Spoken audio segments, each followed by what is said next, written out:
नमस्कार, मी सिद्धेश दिलीप शिगवण न्यूज अनकटमध्ये तुम्हा सर्वांचं स्वागत करतोय। पाहूया टॉप 10 घडामोडी। महाविकास आघाडीचे हे आंदोलन पूर्ण शुद्ध पद्धतीने राजकीय आंदोलन आहे। महाविकास आघाडीला माझा सवाल आहे की त्यांनी लाल किल्ल्यावरून छत्रपती शिवाजी महाराजांचं नाव घेतलं असे इंदिरा गांधी यांचं एक तरी भाषण दाखवावं। पंडित नेहरू यांनी त्यांच्या डिस्कव्हरी ऑफ इंडियामध्ये जे लिहिलंय त्याबद्दल महाविकास आघाडी माफी मागणार का? इतके वर्ष काँग्रेसने शिवाजी महाराजांनी सुरत लुटलं असा इतिहास शिकवला। शिवाजी महाराजांनी कधीच सुरत लुटलं नव्हतं, मात्र जाणीवपूर्वक आम्हाला तसा इतिहास शिकवण्यात आला। याबद्दल हे लोक माफी मागणार का? मध्य प्रदेशमध्ये काँग्रेसचं सरकार असताना कमलनाथ यांच्या मतदारसंघात छत्रपती शिवाजी महाराजांचा पुतळा बुलडोजरने हटवण्याचे पाप काँग्रेसने केलं, त्याची महाविकास आघाडी माफी मागणार का? असे एक ना अनेक प्रश्न उपस्थित करत राज्याचे उपमुख्यमंत्री देवेंद्र फडणवीस यांनी काँग्रेस आणि महाविकास आघाडीवरती निशाणा साधलाय। ये जो आज आंदोलन हो रहा है पूरे तरीके से राजनीतिक आंदोलन है। इन्होंने महाविकास आघाड़ी हो, कांग्रेस पार्टी हो, कभी भी छत्रपति शिवाजी महाराज का उन्होंने सम्मान नहीं किया। आप मुझे पंडित नेहरू जी का, इंदिरा जी का एक भी लाल किले से भाषण दिखाइए जिसमें उन्होंने छत्रपति शिवाजी महाराज का उल्लेख किया हो। इतना ही नहीं, नेहरू जी ने तो अपने डिस्कवरी ऑफ इंडिया में छत्रपति शिवाजी महाराज का पूरा अपमान किया। क्या उसकी माफी कांग्रेस पार्टी और महाविकास आघाड़ी मांगेगी? मध्य प्रदेश में कमलनाथ जी ने मुख्यमंत्री के तौर पर कांग्रेस ने छत्रपति शिवाजी महाराज का पुतला बुलडोजर से हटाया, तोड़ दिया। क्या उसकी माफी कांग्रेस मांगेगी?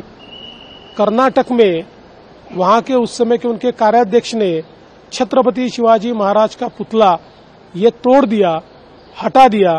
क्या उसकी माफी कांग्रेस पार्टी मांगेगी?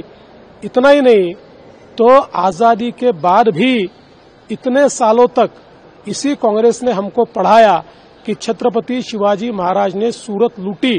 छत्रपति शिवाजी महाराज ने कभी भी सूरत नहीं लूटी थी और सूरत के लोगों ने छत्रपति शिवाजी महाराज का पुतला वहां लगाया, तो इतना सम्मान महाराज का वहां पर था। बावजूद इसके इन्होंने हमको पढ़ाया कि छत्रपति शिवाजी महाराज ने सूरत लूटी। क्या इसकी माफी कांग्रेस पार्टी मांगेगी? लगातार इन्होंने छत्रपति शिवाजी महाराज का जो अपमान किया उसके लिए कांग्रेस और एमवीए ने देश की और तमाम विश्व में जो शिव प्रेमी है उनकी माफी मांगनी चाहिए। राष्ट्रवादी काँग्रेस शरदचंद्र पवार पक्षाचे अध्यक्ष शरद पवार यांच्या झेड+ सुरक्षेवरून राज्यासह देशभरामध्ये वेगवेगळ्या चर्चा सुरू असताना खुद्द शरद पवार यांचा महाराष्ट्रामध्ये होणारा 2 ते 6 सप्टेंबर या कालावधीतील दौरा झेड+ सुरक्षेसह पार पडणार असल्याची माहिती दिली।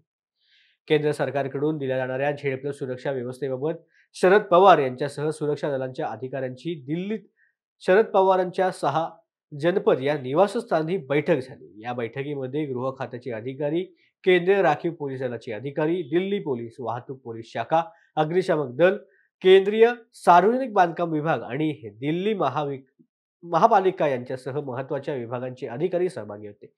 या बैठकीमध्ये झेड+ सुरक्षेबाबत शरद पवारांना माहिती देण्यात आली, तसेच या सुरक्षेसंदर्भात काही सूचना देखील करण्यात आल्या आहेत। आगामी विधानसभा निवडणुकीच्या पार्श्वभूमीवरती राष्ट्रवादी काँग्रेस शरदचंद्र पवार पक्षाचे अध्यक्ष शरद पवार उद्यापासून तब्बल 4 दिवसांच्या कोल्हापूर दौऱ्यावरती येत आहेत।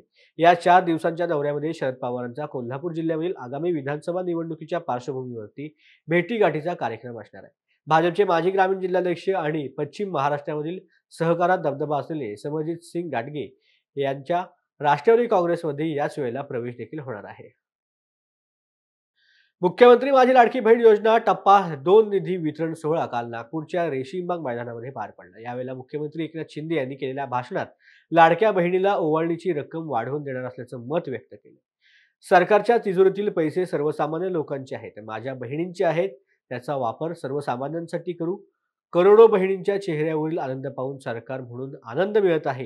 ही अर्थव्यवस्थेला चालना देणारी योजना आहे। महायुती सरकारने लाडक्या बहिणीला रक्षाबंधनाला पैसे दिले, भाऊबीजेला पण दिले जातील।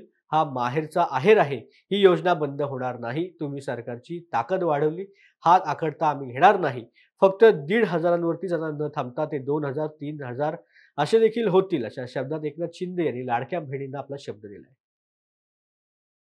मागील काही दिवसांपासून शिवसेना शिंदे गटाचे आमदार आणि राज्याचे आरोग्यमंत्री तानाजी सावंत हे चांगलेच चर्चेमध्ये आहेत. आधी त्यांच्या पुतण्याने शरद पवार यांची भेट घेतली, त्यानंतर राष्ट्रवादी काँग्रेसबाबत त्यांनी केलेल्या वक्तव्यानंतर ते चांगलेच चर्चेमध्ये आले. अशातच सोलापूरच्या शिंदे गटाच्या जिल्हाप्रमुखांनी आरोग्यमंत्री तानाजी सावंत यांच्यावरती टीका केली. सोलापूरचे शिंदे गटाचे जिल्हाप्रमुख मनीष काळजे यांनी आरोग्यमंत्र्यांना पक्षामधील शिवसैनिकांनीच खर्च आहेर दिलाय. आरोग्यमंत्र्यांच्या पुतण्याने शरद पवार यांची भेट घेतल्यामुळे शिवसेना जिल्हा प्रमुखांनी तानाजी सावंत यांच्यावरती एक टीकास्त्र सोडलंय.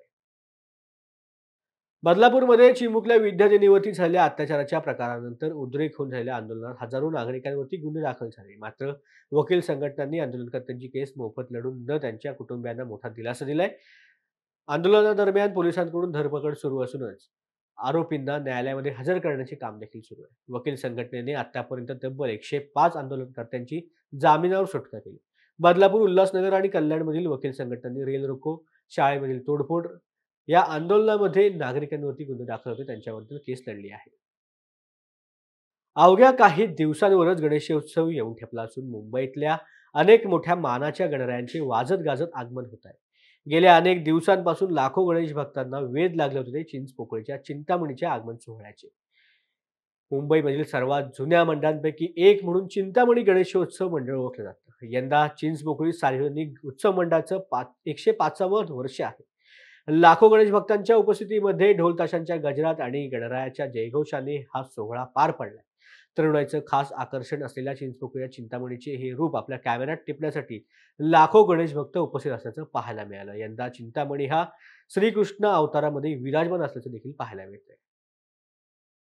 मुंबई पुणे एक्सप्रेसवेवरती आज पहाटे एका आयशर टेम्पोने दुसऱ्या टेम्पोला जोरदार धडक दिल्यामुळे भीषण अपघात झाला असून यात क्लिनरचा जागीच मृत्यू झालाय. हा अपघात बोरघाटमधील ढेकू हद्दीमध्ये झाला असून अपघातग्रस्त टेम्पो कर्नाटकच्या धारवाडमधील असल्याची माहिती मिळते. अपघाताची माहिती मिळताच खोपोली पोलीस आणि रेस्क्यू टीमने तात्काळ घटनास्थळी दाखल होत अपघातग्रस्त वाहने बाजूला काढत एक्सप्रेस वे मोकळा करून जखमींना रुग्णालयामध्ये दाखल केलं.